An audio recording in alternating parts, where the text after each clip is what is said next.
अस्सलाम वालेकुम to everyone. I hope कि आप सब बिल्कुल खैरियत से हैं। आपको मैं चैनल में खुश आमदीद कहता हूं। और स्टूडेंट्स, अल्हम्दुलिल्लाह हमारा चैप्टर नंबर जो 1 है वो कंप्लीट हो चुका है। लास्ट वीडियो में हमने एक्सरसाइज 1.3 के जो क्वेश्चन नंबर 8 है और क्वेश्चन नंबर 9 को सिंप्लीफाई किया था। अब इस वीडियो में हम रिव्यू एक्सरसाइज को स्टार्ट कर रहे हैं। तो स्टूडेंट्स, रिव्यू एक्सरसाइज के आज हम पहले 5 सवाल जो हैं वो सिंप्लीफाई करेंगे, तो वीडियो के एंड तक ज़रूर देखिएगा। रिव्यू एक्सरसाइज 1 में जो पहला सवाल है उसमें ये कहा गया कि 4 options are given against each statement. आपको हर सवाल के मुताबिक 4 ऑप्शन जो हैं वो गिवन है। इन सर्कल द करेक्ट आंसर या करेक्ट ऑप्शन। आपने इसके जो करेक्ट आंसर्स हैं उनको आपने पिक करना है, चूज करना है। तो स्टूडेंट्स चलते हैं जी, पार्ट 1 को सिंप्लीफाई करते हैं। √7 क्या है? तो अगर आपको मैं डेफिनेशन के थ्रू बताऊं तो √7 एक इरेशनल नंबर है।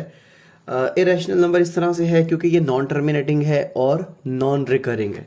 ये जो √7 है ना, एक तो ये नॉन टर्मिनेटिंग नंबर है, मतलब डेसिमल पॉइंट के बाद इसमें जो डिजिट्स है वो चलते जाएंगे, कहीं स्टॉप नहीं होंगे। और दूसरे नंबर पे ये नॉन रिकरिंग है, ठीक है, मतलब कोई एलिमेंट रिपीट भी नहीं होंगे। तो ये जो √7 है ये एक इरेशनल नंबर है, ठीक है जी।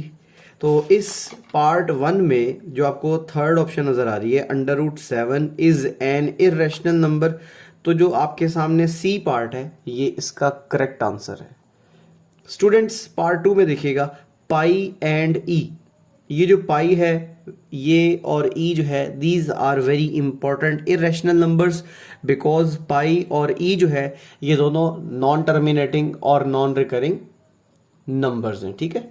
तो ये दोनों भी क्या है? इरेशनल नंबर्स है। Pi and E, these are irrational numbers.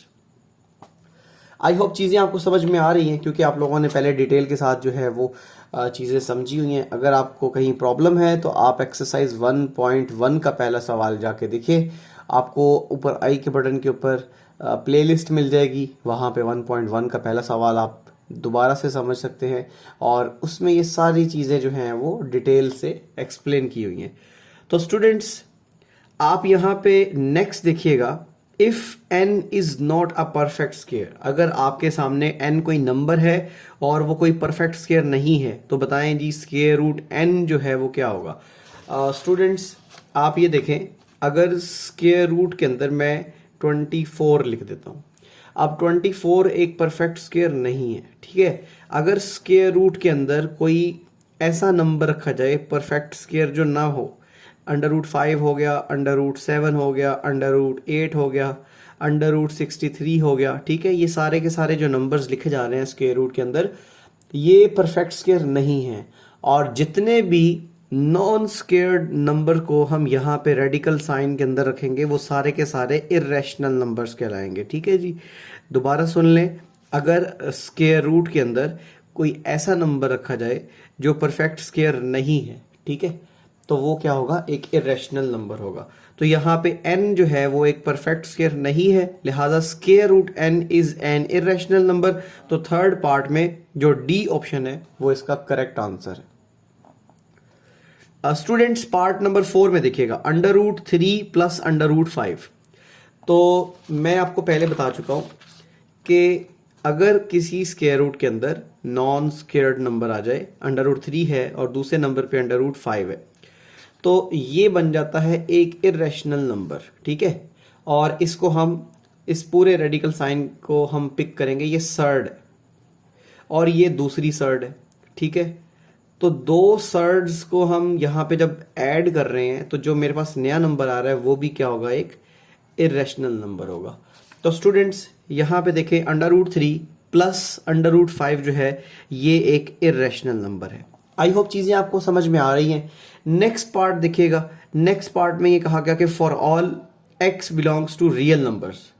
अगर कोई x कोई नंबर है जो कि रियल नंबर्स को बिलोंग कर रहा है, अगर x को x के इक्वल ही रख दिया जाए, फॉर एग्जांपल यहाँ पे देखिएगा, अगर मेरे पास एक नंबर 5 है और मैं इस नंबर 5 को 5 के इक्वल ही रख देता हूँ तो इसे कहते हैं reflexive property of real numbers, ठीक है। ये आपने जब प्रॉपर्टीज पढ़ी थी तो वहाँ पे आपने ये पढ़ा था कि अगर किसी नंबर को उसी के इक्वल कर दिया जाए तो वो बनती है जी रिफ्लेक्सिव प्रॉपर्टी।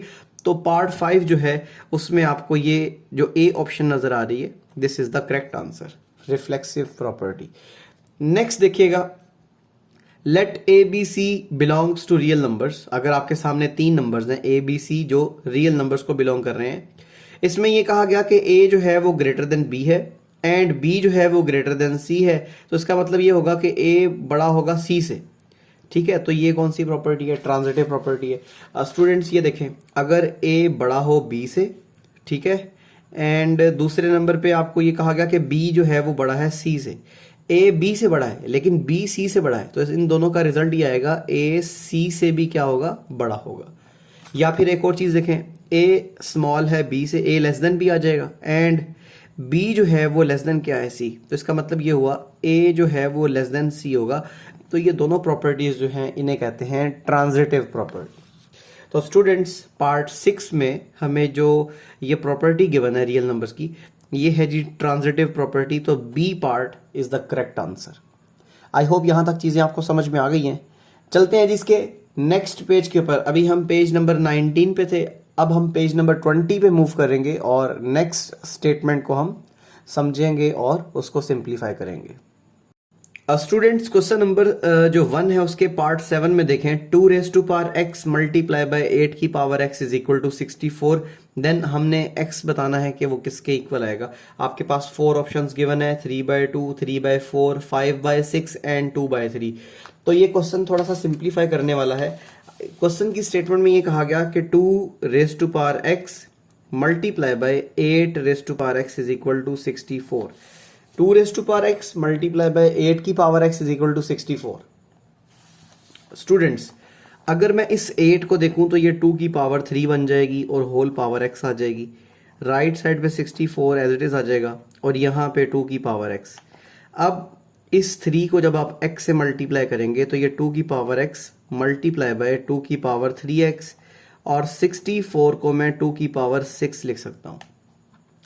अब यहाँ पे बेसिस सेम है तो पावर क्या हो जाएगी? ऐड। तो x plus 3x is equal to 2 raise to power 6। यहाँ पे 3x में x ऐड करने से 2 की पावर क्या बन जाएगी? 4x और राइट साइड पे 2 की पावर 6। तो students this equality shows that left hand side equal to right hand side. मतलब बेसिस सेम है तो इक्वालिटी शो करती है उनकी पावर्स भी क्या होंगी? सेम। सो बाय कंपेयरिंग जब आप इनके एक्सपोनेंट को कंपेयर करोगे तो 4x इज इक्वल टू 6 आ जाएगा और इस 4 को जब आप डिवाइड करेंगे यानी कि दोनों तरफ 4 से डिवाइड कर दें, ये 4 से कैंसिल हो जाएगा तो x आ जाएगा और ये दोनों नंबर 2 पे डिविजिबल है। 2 multiply by 3 6 and 2 multiply by 2 4। तो 3 डिवाइडेड बाय 2 जो है this is the right answer of the given question. So x की वैल्यू है जी 3 डिवाइडेड बाय 2। सो 3/2 जो है ये इसकी पहली ऑप्शन, तो ये इसका दुरुस्त जवाब है। स्टूडेंट्स नेक्स्ट देखिएगा, पार्ट 8 जो आपके सामने है इसमें ये है कि let a and b belongs to real numbers.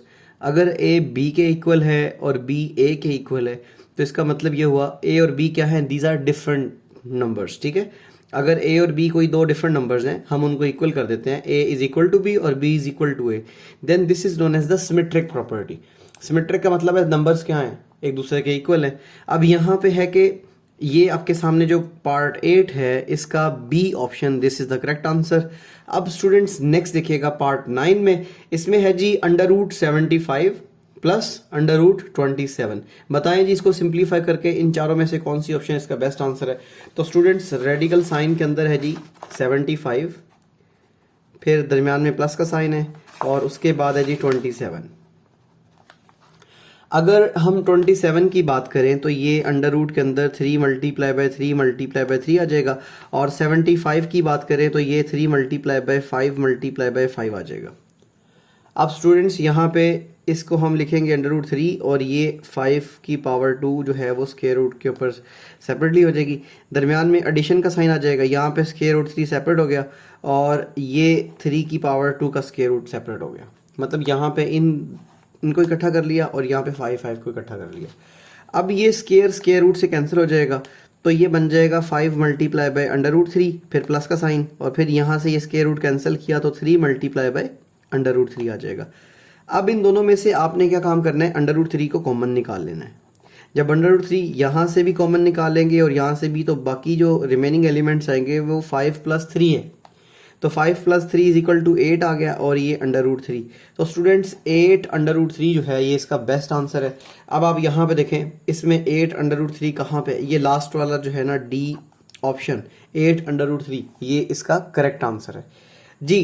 Part 10 में देखिएगा, the product of 3 + under root 5 × 3 - under root 5, ये क्या है? ये एक प्राइम नंबर है, ऑड नंबर है, इर्रेशनल नंबर है या फिर रैशनल नंबर है?